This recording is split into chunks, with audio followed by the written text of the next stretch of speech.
In the vast darkness between stars, where civilizations rise and fall like distant candle flames, there exists a universal truth that every spacefaring species learns. Never send a distress signal unless you're prepared for what might answer. The Galactic Council had established protocols, procedures, and proper channels for requesting aid. Civilized species followed these rules. They filed forms, waited for approval, and accepted help from designated peacekeeping forces when available. But there was another kind of signal that traveled the void. Raw, desperate, unfiltered cries for help that bypassed all official channels. These emergency broadcasts were considered primitive, chaotic, and dangerous by most advanced civilizations.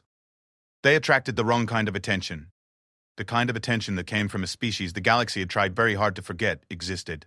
Today, that signal would teach the universe why some sleeping giants should never be awakened, and why the most dangerous thing in the cosmos wasn't a black hole, a supernova, or even the heat death of the universe itself.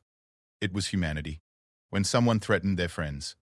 The mining station, Kara 7, had been humanity's pride once, a testament to their stubborn refusal to accept the word impossible. Built into the heart of a dying star system, it extracted rare minerals from asteroids that no other species dared approach. The radiation levels alone should have killed any carbon-based life form within a light year, but humans had simply shrugged, developed better shielding, and kept working. Dr. Elena Vasquez pressed her palm against the observation deck's reinforced viewport, watching the Zephyrian transport ships dock with practiced efficiency. The insectoid aliens moved with fluid grace despite their bulky environmental suits, their compound eyes gleaming as they supervised the loading of processed thanium, the rarest element in known space, essential for faster-than-light communication arrays. "Another successful quarter," murmured Commander Jake Morrison, joining Elena at the viewport. His weathered face bore the marks of 15 years in deep space, including a jagged scar that ran from his left temple to his jaw, a souvenir from the Proxima border wars. "The Zephyrians seem happy with our output." Elena nodded, though something nagged at her. In the 6 months since the Zephyrian Trade Consortium had approached them about establishing a partnership, everything had gone almost too smoothly.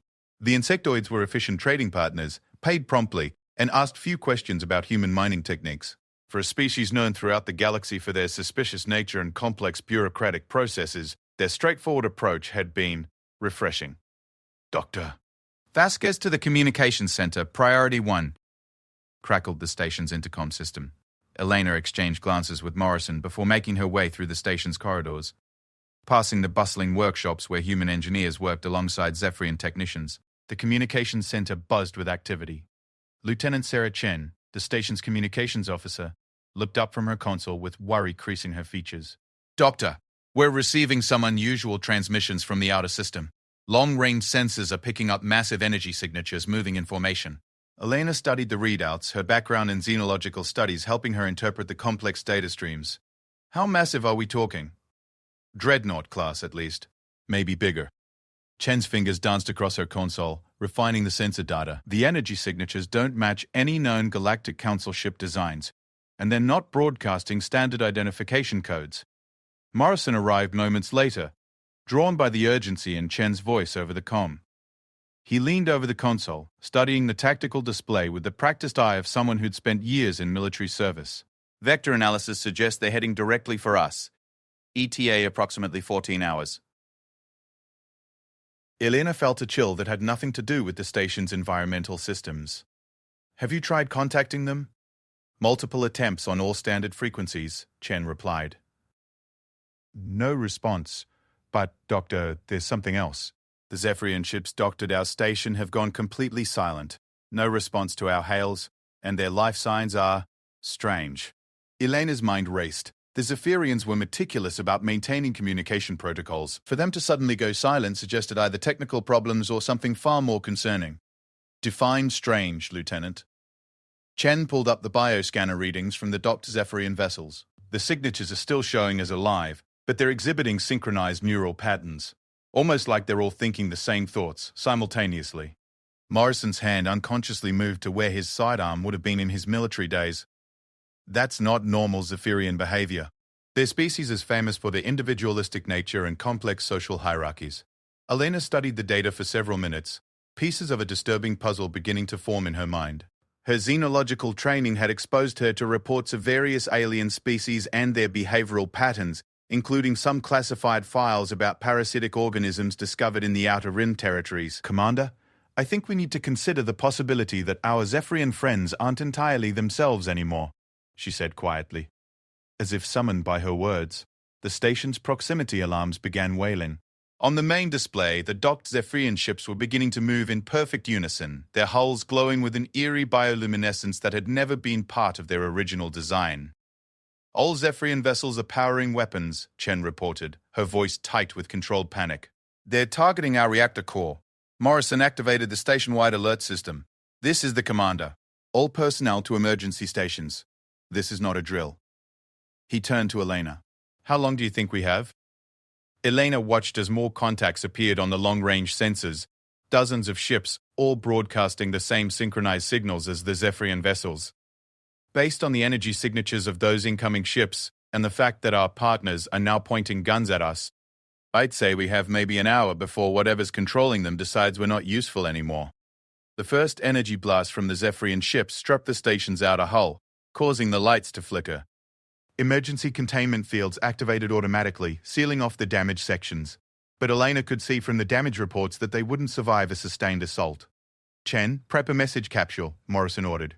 Full technical specifications of our situation, everything we know about these energy signatures and the Zephyrian behavioral changes. Sir, the nearest Council peacekeeping station is 43 hours away at best possible speed. Chen replied, while her fingers flew across the communications board. Even if we could get a message through, they couldn't reach us in time. Elena moved to a secondary console and began accessing the station's long-range communication array. Then we don't send it to the Council. Morrison looked at her with confusion and growing alarm. Doctor, the emergency protocols are clear. All distress signals go through proper channels. The proper channels will get us all killed. Elena interrupted, her fingers working to modify the communication array's frequency settings. But there's another option, something the Council doesn't like to talk about. Chen paused in her work to stare at Elena. You're not seriously considering broadcasting on the old emergency frequencies? Elena's hands stilled for a moment as she considered the implications of what she was about to do. The old emergency frequencies were relics from the early days of galactic exploration, used before the Council established their bureaucratic communication protocols. They were considered primitive and dangerous by modern standards because they were completely unfiltered. Any species monitoring those frequencies would hear the signal, regardless of their political affiliations or intentions. Doctor, Morrison said slowly, those frequencies haven't been monitored by anyone civilized in over a century. The only species still listening are pirates, raiders, and humans, Elena finished quietly. Another energy blast shook the station, this one significantly more powerful. The lights went out for several seconds before the backup systems engaged. In the red glow of emergency lighting, Elena could see the fear in her colleagues' faces. Morrison studied the tactical display showing the approaching fleet of controlled ships. The mathematics were brutal and simple. They were outnumbered, outgunned, and trapped in a mining station never designed for military action. How many humans are left out there, Doctor? Elena's fingers resumed their work on the communication array. According to the official records, none. Humanity was declared extinct after the Proxima border wars, their remaining settlements abandoned or destroyed. She paused, accessing classified files that her xenological clearance barely allowed her to review. According to the unofficial records? Enough to make the entire Galactic Council nervous. The station shook again as another coordinated blast struck their shields. Chen's console showed shield strength dropping below 60%. At this rate, they had perhaps 20 minutes before the station's defenses failed completely. The Council spent 50 years trying to integrate humanity into their peaceful vision of galactic civilization. Elena continued, her voice steady despite the chaos around them. They offered humans technology, trade agreements, cultural exchange programs, everything except what humans actually wanted. Morrison found himself leaning forward despite the urgency of their situation, which was... Elena's smile held no humor as she finished modifying the communications array. Freedom. The right to explore, to push boundaries, to solve impossible problems in ways that made no sense to anyone else. When the Council finally admitted that humans would never fit into their neat, orderly galaxy, they decided it would be better if humanity simply disappeared. The communication array powered up with a deep hum that Elena could feel in her bones. The modifications she'd made would broadcast their distress signal on every frequency simultaneously, cutting through the organized noise of civilized galactic communication like a knife. The thing about humans, though, she said, her hand hovering over the transmission key, is that we don't disappear easily. And we really don't like being told we don't exist. Shen's console erupted in warning lights as the Zephyrian ships began charging what appeared to be a coordinated assault designed to overwhelm the station's remaining defenses. Doctor, whatever you're going to do, you need to do it now. Elena pressed the transmission key. The signal that burst from Kira's 7 was unlike anything heard in civilized space for decades. Raw, unfiltered, and carrying the unmistakable signature of human technology, it tore across the galaxy at faster-than-light speeds. The message was simple, direct, and broadcast in over 100 languages, including several that the Galactic Council had tried very hard to forget existed. This is Dr. Elena Vasquez of the human mining station Keras 7. We are under attack by an unknown hostile force controlling Zephyrian vessels. Our shields are failing, and we have approximately 15 minutes before hull breach. We are requesting immediate assistance from any human vessels in range. Coordinates attached. This is not a drill. The signal reached the edge of the solar system in minutes, then jumped to hyperspace, carrying its desperate message to the dark spaces between stars where officially no one was listening. In the communication center of Keras 7, Elena watched the tactical display as the controlled fleet moved into position for their final assault. The mathematics of their situation hadn't changed. They were still outnumbered, outgunned, and facing certain destruction. But now, for the first time in 50 years, the galaxy would remember why the Galactic Council had worked so hard to forget that humans had ever existed. Elena just hoped they'd remember in time. Captain Marcus Reed was reviewing supply manifests in his ready room aboard the Iron Covenant when the emergency signal reached them. The massive dreadnought had been operating in the shadow of a dead star for 3 months, conducting what the ship's logs euphemistically called extended reconnaissance operations. In reality, they were hunting the same parasitic organisms that had apparently found their way to Keras 7. The signal cut through the ship's communication systems like a plasma torch through steel plating, bypassing every filter and security protocol with the raw authority of genuine human desperation. Reed's coffee mug shattered against the deck as he lunged for his console, fingers already moving to activate the ship's alert systems. All hands, battle stations. This is not a drill. Reed's voice echoed through every corridor and compartment of the kilometer-long warship. Navigation, plot a jump course to these coordinates immediately. Engineering, I want everything we've got in the fusion cores. Weapons, begin combat preparations. Reed's first officer, Commander Sarah Vega, arrived in the ready room within seconds, her face grim. Captain, long-range sensors are detecting similar distress signals from 17 different locations across 3 sectors. All human installations or hidden colonies. Reed studied the tactical hologram that materialized above his desk, showing the distribution of the signals across local space. The pattern was too coordinated to be coincidence. Someone or something was conducting a systematic assault on every human presence they could locate. Time to jump? Reed asked, already knowing he wouldn't like the answer. 43 minutes to reach jump coordinates, Vega replied. The gravitational interference from this dead star makes instant translation impossible.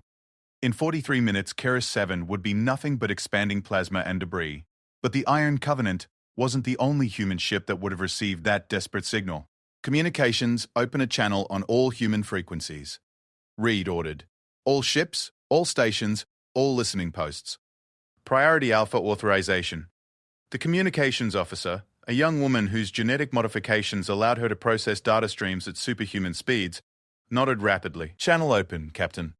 We're receiving acknowledgements from... My God, sir. 47 vessels are responding, and more coming online every second. Reed activated his command implant, allowing him to interface directly with the ship's communication systems. The Neuralink flooded his consciousness with status reports from across human spaceships that officially didn't exist, crewed by people the galaxy had written off as dead, all responding to the same desperate call for help. This is Captain Marcus Reed of the Terran defense vessel Iron Covenant. He broadcast across the network. As of this moment, Operation Silent Running is suspended. All vessels are to converge on the coordinates broadcast in the distress signal. Rules of engagement are weapons-free on any hostile forces. Commander Vega watched the tactical display as icons representing human vessels began appearing across the hologram. Ships emerging from asteroid fields, gas giant atmospheres, and the deep black between stars. Sir, the Council spent 50 years convincing themselves we were extinct. When they see this fleet concentration, Reed's smile was cold as winter in space. Then they'll remember why they wanted us gone in the first place.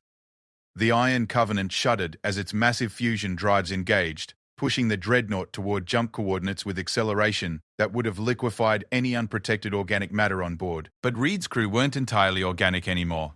50 years of hiding in the dark spaces between civilized worlds had taught humanity some harsh lessons about adaptation and survival. "Jump in 30 minutes," reported the navigation officer. Fleet coordination shows 31 vessels converging on target location from various vectors. Estimated arrival times range from 17 to 45 minutes. Reed studied the fleet composition appearing on his displays. Heavy dreadnoughts like his own ship, sleek destroyers designed for hit-and-run tactics, and ships that defied easy classification. Vessels built with human ingenuity and desperation in equal measure. Each one represented a community that had refused to disappear quietly when the galaxy decided humans were too dangerous to coexist with civilized species. "Sir," the communications officer called out, "we're receiving an update from Keras 7. Their shields are down to 12% and they're detecting massive energy buildups from the attacking fleet. They estimate 4 minutes until total shield failure." Reed's enhanced neural implant processed the mathematics instantly. Even at maximum acceleration, they wouldn't reach Keras 7 for at least 15 more minutes. The mining station and everyone on it would be dead long before the first human ship arrived, unless someone was already closer. "Communications broadcast on emergency frequency 77 Alpha, Reed ordered. "Any human assets in the target system, respond immediately." For 30 seconds, only static answered. Then a voice crackled through the speakers, calm and professional, despite the obvious sounds of combat in the background. "This is Lieutenant Colonel Amy Foster aboard the reconnaissance vessel Shadow Walker. We are currently 3 light minutes from Keras 7 and closing fast." Reed felt a surge of hope mixed with concern. The Shadow Walker was a stealth reconnaissance ship designed for observation and intelligence gathering, not direct confrontation with enemy fleets. "Colonel, what's your tactical assessment?" "Hostile fleet consists of 47 vessels under apparent external control," Foster replied, her voice steady despite weapon impacts audible through her transmission. "Energy signatures suggest parasitic organism influence similar to what we encountered in the Vega Prime incident. Recommend immediate quarantine protocols for any vessels we capture intact." Reed's blood ran cold at the mention of Vega Prime. The human colony had been one of the last to disappear during the Council's pacification campaign, but the classified reports suggested something far worse than simple military action. If the same parasitic organisms were involved here, this attack represented a threat to the entire galaxy. "Colonel, you are not authorized to engage a fleet that size alone," Reed said, though he already knew what her response would be. "Negative, Captain. Keras 7 has approximately 90 seconds before hull breach. We are engaging now." Reed's tactical display showed the tiny icon representing the Shadow Walker, accelerating toward the massive fleet surrounding the mining station. The reconnaissance vessel was fast, maneuverable, and nearly invisible to most sensor systems, but it was designed for stealth, not combat. Against 47 enemy vessels, it wouldn't last 5 minutes in a direct fight. "All vessels, maximum acceleration," Reed broadcast across the human fleet. "Colonel Foster is buying us time, but she can't hold that fleet alone." The next few minutes unfolded with the terrible clarity that came from Reed's enhanced consciousness processing multiple data streams simultaneously. He watched the Shadow Walker dart through the enemy formation like a ghost, its experimental weapon systems targeting what appeared to be command nodes on the larger vessels. Several enemy ships broke formation, their synchronized movement patterns disrupted by precisely placed hits. But there were too many of them. The Shadow Walker's stealth systems couldn't hide the massive energy discharges from its weapons, and the enemy fleet was beginning to coordinate their response. Reed watched helplessly as energy beams converged on the reconnaissance vessel's position. "This is Shadow Walker." Foster's voice crackled through the static of her ship's failing systems.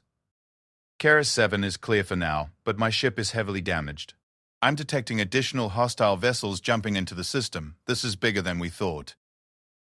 Reed's enhanced vision tracked the new arrivals on his tactical display, dozens of additional ships, all broadcasting the same synchronized signals as the original attack fleet. The parasitic organisms weren't just targeting human installations. They were concentrating forces for something much larger. "Jump coordinates reached," announced the navigation officer. "All systems ready for translation." 47 human vessels against an enemy force that was growing by the minute, fighting to save 1 mining station and 300 human lives. That officially didn't exist. The mathematics were brutal. that they'd been brutal for 50 years. All vessels execute jump. Operation designation, Protective Fury. Let's remind the galaxy what happens when someone threatens our people. The Iron Covenant and 30 other human vessels translated into hyperspace simultaneously, their destination a mining station where a xenological expert had made a desperate choice to trust in something the Galactic Council had spent 50 years trying to forget. That humanity never really goes away, it just gets harder to find until someone needs help. In the deep black between stars, other ships were also moving. The distress signal from Keras 7 had reached more than just human vessels, and ancient monitoring stations belonging to species that preferred to remain hidden were suddenly very interested in what was happening in that distant solar system. The galaxy was about to remember why some sleeping giants should never be awakened, and why the most dangerous thing in the cosmos was a species that refused to stay extinct when their friends were in danger. Reed's last thought before the jump was a simple one. Someone had made a very serious mistake by attacking humans who still had friends. They were about to learn exactly how serious that mistake had been. The human fleet materialized in the Keras 7 system like a storm front of controlled fury. 47 vessels of various classes dropped out of hyperspace in perfect formation, their emergence coordinated to the microsecond despite having jumped from different locations across 3 sectors. To any observer with knowledge of human military doctrine, the precision of their arrival sent a clear message. These weren't desperate survivors scrambling to help their own. This was a military force that had been waiting 50 years for exactly this moment. Captain Reed's enhanced consciousness processed the tactical situation in the first few seconds after translation. Keras 7 was still intact, though her shields had failed completely, and hull breaches were visible along her outer sections. The mining station's defenders had managed to evacuate to the central core, buying precious time. The Shadow Walker hung dead in space nearby, her hull scarred but her crew still transmitting life signs. The enemy fleet had grown to over 90 vessels, all maintaining the eerie synchronized movement patterns that marked them as controlled rather than truly independent. But Reed's enhanced vision caught something else. Energy signatures that didn't match any known galactic species, emanating from massive ships lurking at the edge of the system. "Sir," Commander Vega reported, "we're detecting what appear to be control vessels beyond the asteroid belt. They're maintaining position while the controlled fleet engages us." Reed studied the sensor data flowing through his neural interface. The mathematics of the situation had changed dramatically with the arrival of the human fleet, but they were still outnumbered nearly 2-to-1 by vessels that felt no fear and accepted no surrender. "Fleet Command, this is Reed," he broadcast across the human formation. "Primary objective is rescue of Keras 7 personnel. Secondary objective is capture of control vessels for analysis. Rules of engagement remain weapons-free, but I want at least one of those control ships intact." The response came from Captain Sarah Morrison aboard the destroyer Retribution, no relation to the commander of Keras 7, despite the shared name. "Reed, we're detecting multiple species represented in that controlled fleet.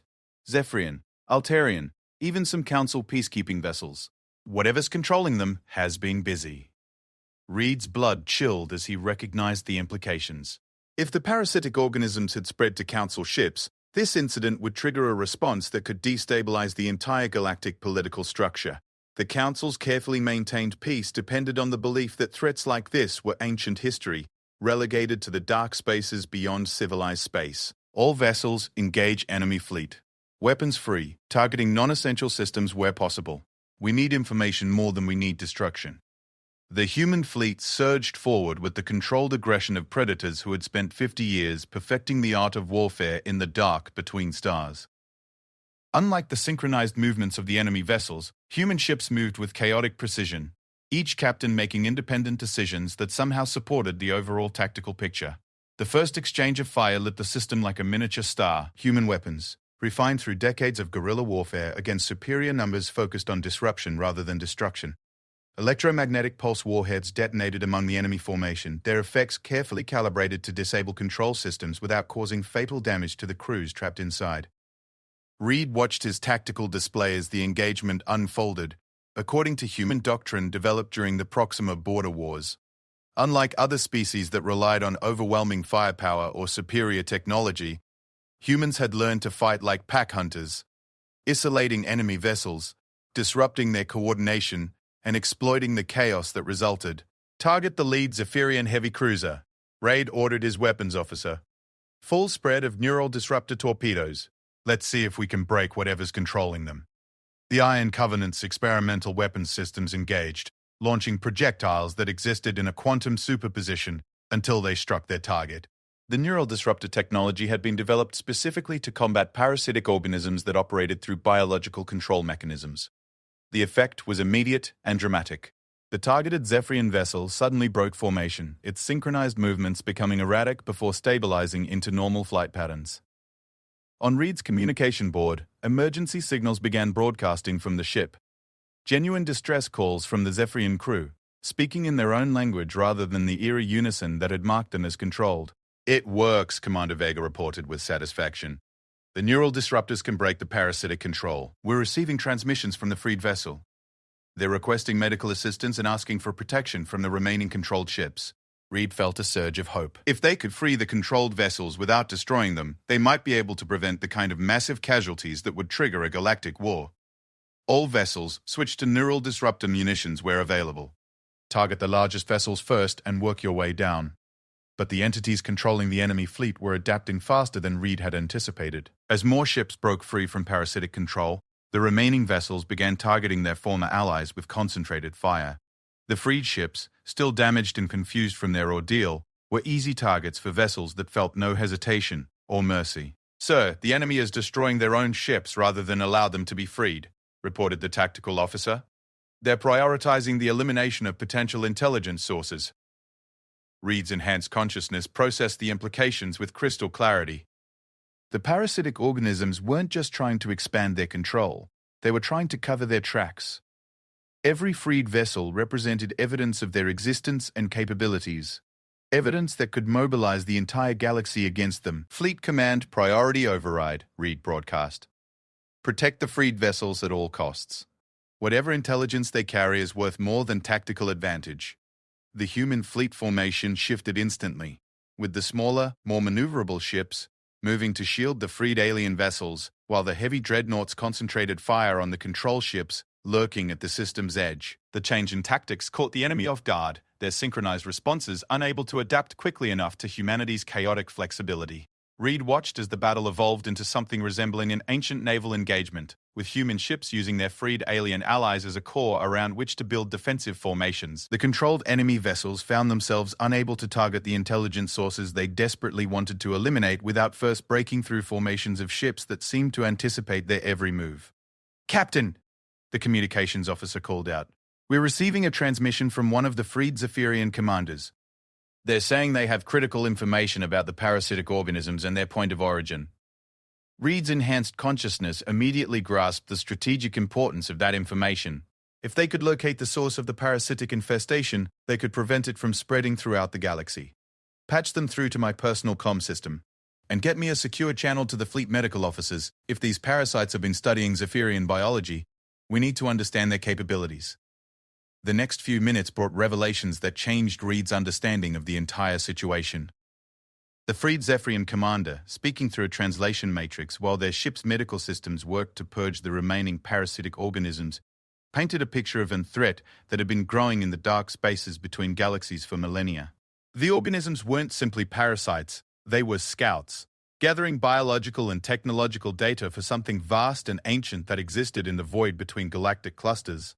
Their infiltration of the Galactic Council's member species was preparation for a larger invasion, one that would use the galaxy's own ships and crews as weapons against their home worlds. "The control vessels you detect are not the primary threat," the Zephyrian commander reported, their voice still distorted by the after effects of parasitic control. "They are merely collection nodes, gathering data for transmission to the deep void. The real danger lies in what they have learned about our defensive capabilities and political structures." Reed felt the weight of cosmic responsibilities settling on his shoulders. The human fleet had stumbled into something far larger than a simple rescue operation. They were facing the advance guard of an extragalactic invasion force that had been preparing for centuries. "All vessels, new primary objective." Reed broadcast across the human fleet. "Capture those control vessels intact. We need their databanks and communication systems. Whatever it takes, we cannot allow them to transmit their intelligence to the void." The final phase of the battle began with human ingenuity applied to an impossible problem. Ships designed for stealth and reconnaissance moved in close to the control vessels, using experimental boarding pods to deliver teams of engineers and combat specialists directly onto the alien hulls. The pods themselves were marvels of human engineering, Single-use vehicles that existed in quantum flux until they made contact with their targets, allowing them to bypass most known defensive systems. Reed monitored the boarding operations through his Neuralink, watching as human teams fought their way through ship corridors filled with organisms that existed partially outside normal space-time. The boarding teams wore environmental suits equipped with neural shielding and weapons that could disrupt quantum coherence, technology developed during 50 years of hiding from a galaxy that wanted them extinct. First control vessel secured, reported Lieutenant Colonel Martinez from Boarding Team Alpha. We're downloading their central databases now, but Captain, you need to see this. These organisms have detailed intelligence on every major galactic species, including complete biological profiles and technological assessments. Reed's enhanced consciousness reeled as the scope of the invasion preparations became clear. The parasitic organisms had been infiltrating galactic civilization for centuries, gathering information through controlled agents while remaining hidden from detection. Their intelligence files contained strategic assessments of every major military force, including detailed analyses of human capabilities that dated back to the Proxima border wars. "Sir," Commander Vega called out, "the remaining control vessels are beginning to self-destruct. We're detecting massive energy buildups consistent with matter-antimatter annihilation." Reed faced a decision that would affect the survival of galactic civilization. They had secured one control vessel and its intelligence, but the remaining ships contained additional data about the scope and timing of the planned invasion. However, allowing the boarding teams to continue their operations meant risking human lives against vessels designed to self-destruct rather than be captured. "All boarding teams, priority withdrawal," Reed ordered. "We have what we came for." The human ships pulled back from the control vessels just as they began their final self-destruction sequence. The explosions lit the system like a chain of supernovas, their energy releases carefully calculated to eliminate any trace of the parasitic organisms and their technology. But the explosions also served another purpose. They created a subspace distortion that would be detected by monitoring stations throughout the galaxy. Within hours, every major government would know that something significant had happened in this remote system, and they would want explanations. Reed studied the tactical display as the last energy signatures faded from the sensor readings. The immediate threat was neutralized, but the larger implications of what they had discovered would reshape galactic politics forever. "Fleet Command, mission accomplished." Reed broadcast across the human formation. "Keras 7 is secure, all personnel accounted for. Intelligence package secured for analysis. Prepare for strategic withdrawal to safe coordinates." As the human fleet began forming up for departure, Reed activated a private communication channel to contact the freed alien vessels. "Commanders of all allied vessels, you have a choice to make. You can return to your home governments and report what happened here through official channels, which will take months to produce any meaningful response. Or, you can come with us and help us prepare for what's coming." The response came from the Zephyrian commander whose ship had been the first to break free from parasitic control. "Captain Reed, our species has protocols for first contact with extinct civilizations. However, given the circumstances, I believe those protocols are insufficient. We choose to accompany your fleet." Similar responses came from the other freed vessels. Ships crewed by beings who had experienced firsthand the horror of losing control of their own minds and bodies. They understood that the threat they had discovered transcended normal political boundaries and required solutions that the Galactic Council's bureaucratic processes could never provide. As the combined fleet prepared to jump to coordinates known only to human navigation computers, Reed reflected on how a simple emergency signal had evolved into the first official contact between humanity and galactic civilization in 50 years. The irony wasn't lost on him. Humans had been declared extinct to maintain galactic peace. But now that same extinct species might be the galaxy's only hope for surviving what was coming from the void. "All vessels, jump on my mark," Reed broadcast. "Destination, Sanctuary Base. Time to show our new allies why the galaxy wanted us extinct in the first place, and time to prepare for a war that most of the galaxy doesn't even know is coming."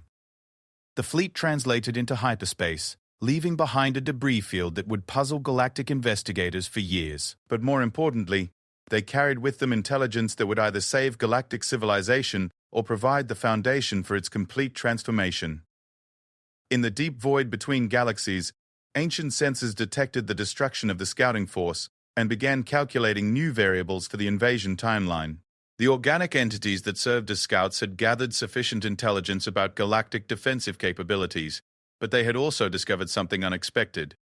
A species that officially didn't exist, but possessed military capabilities that defied current threat assessments. The invasion planners would need to recalculate their approach. They had been preparing to face a galaxy of peaceful, cooperative species constrained by bureaucratic decision-making processes. Instead, they had found evidence of something far more dangerous, a species that operated outside all governmental controls and possessed both the technology and the will to fight impossible battles. For the first time in millennia, the ancient intelligences in the void felt something resembling uncertainty. They had planned to use the galaxy's own military forces against it, through parasitic control, but humans had proven capable of breaking that control and turning controlled forces back against their masters. Perhaps this galaxy would require a different approach after all. The war for galactic survival had begun with a single emergency signal, and neither side yet understood the true scope of what they were facing. But in the hidden bases scattered throughout human space, engineers and strategists were already analyzing the captured intelligence and preparing for a conflict that would determine whether organic life could survive against entities that existed partially outside the normal universe. The galaxy was about to discover why the most dangerous thing in the cosmos wasn't the vast emptiness between stars or the ancient threats that lurked in the void. It was what happened when humans decided that something was worth fighting for, regardless of the odds against success. One emergency signal, and the Deathworlder Armada arrived.